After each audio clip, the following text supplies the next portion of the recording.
Okay, so I'm reading these words that I wrote down a good while ago by Sobonfu Some. I don't even remember writing this down, but it says, Elderflower, how much time do you invest in being with those beings?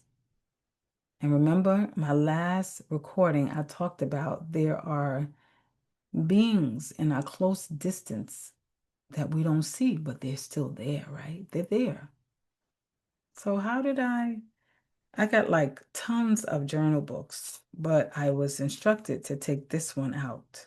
I was trying to figure out why this one of all books. But now that I'm reading this section, I realize that I was supposed to do it because this is Elder Malidoma Patrice Some's ex-wife. And I love her writings. She writes, how much time, this is what she said somewhere. I don't remember where I got it from, but these are her words. How much time do you invest in being with those beings? If something makes you feel happy or more alive, you need to spend more time doing it. It is what feeds you. You need to spend time with and breathe in and out with it. The less you make contact with what feeds your soul, the less alive you are going to be. The elders hold the vision of the community. The elders inspire us to help us bring our gifts into the world. So there are so many of us that have these gifts that are like lost in a cave.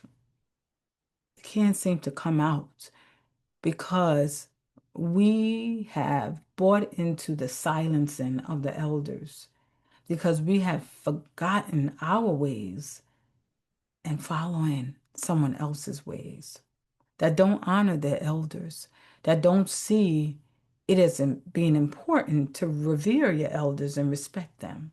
So our elder goes on to say, there is no word community in Dagara culture. So there's no word, no such word in their language. They just simply live it. So they live this community thing. There's no word community in their culture, right? They never had the need to make a word like this because community is so embedded in everything they do. From the moment you are conceived in your mother's womb until the day you die, you live community. You can always go home. The homes we are looking for is actually in the heart and soul of other people out there. This notion that you cannot go back home is true. And it is true that you can go home.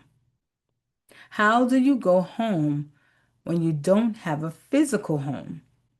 You can go home to the heart of the people who hold you in and who has always held a space in your heart and soul.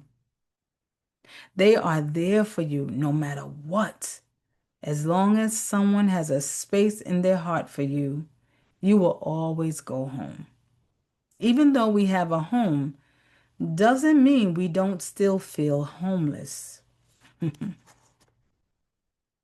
right?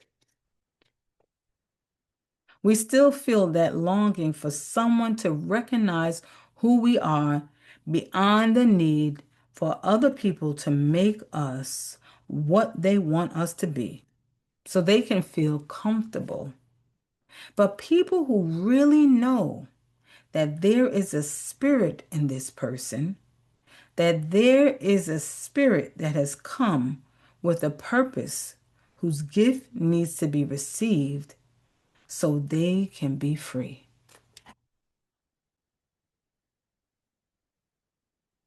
This is why people, I believe, this is why they're suffering.